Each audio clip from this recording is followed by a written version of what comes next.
In the previous video, we inserted a new wire coming off of our delay switch here, which is now wire number 204, and we've crossed this wire here, and we've got our wire gap loop here.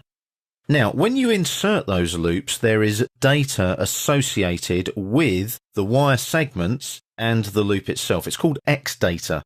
And what happens is AutoCAD checks that X data to make sure that this X data here on this side links to this X data here on this side via the gap loop.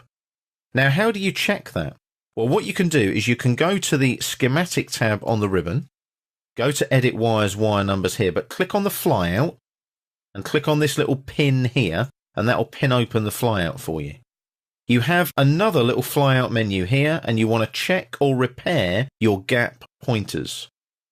Now, it will prompt you to select one wire segment. I'm going to select this wire segment here. Notice it highlights in yellow. I'm then going to select this wire segment here. Now, you'll notice they've gone green. The reason they've gone green is that the X data is fine. It's all working and it's doing what it should. So basically, that loop has got the right X data either side of it for that 204 wire. Let me just hit escape there to cancel that. And if I zoom out, that highlight disappears, zoom back in again. What happens if I change this wire here? Now, what I'm going to do is I'm going to select it like so. I'm going to go to the Home tab on the ribbon, go to the Layer pull down, and I'm going to put that onto a different layer, layer 0. And then I'm going to hit escape just a couple of times to deselect it.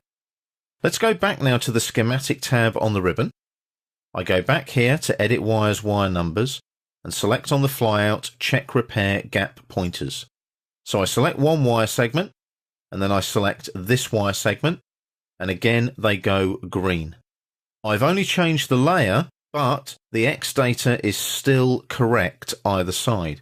All I've done is change the layer that wire is on. I haven't actually affected the X data. So it's actually quite intelligent how it works in the background in the AutoCAD electrical project database. I'll just hit escape there a couple of times and zoom out, and you can see there that highlighting disappears. If there was something wrong with that X data, you would get a prompt down on the command line telling you what's been changed and updated. And more importantly, it would tell you what X data is incorrect so that you can rectify it. In this case, it's all working fine. Even though I've changed the layer of that wire there, it's still a line, it's just on layer 0 now, instead of the appropriate wire layer. So this wire layer here is red 14AWG, so I'll select that there again, go back to the Home tab, look for red 14AWG, which is there, put that on the appropriate layer, and hit escape to deselect. So that's all back to normal. But if you have any problems there, that checking tool allows you to check the X data either side of your wire gap pointer, in this case my wire gap loop.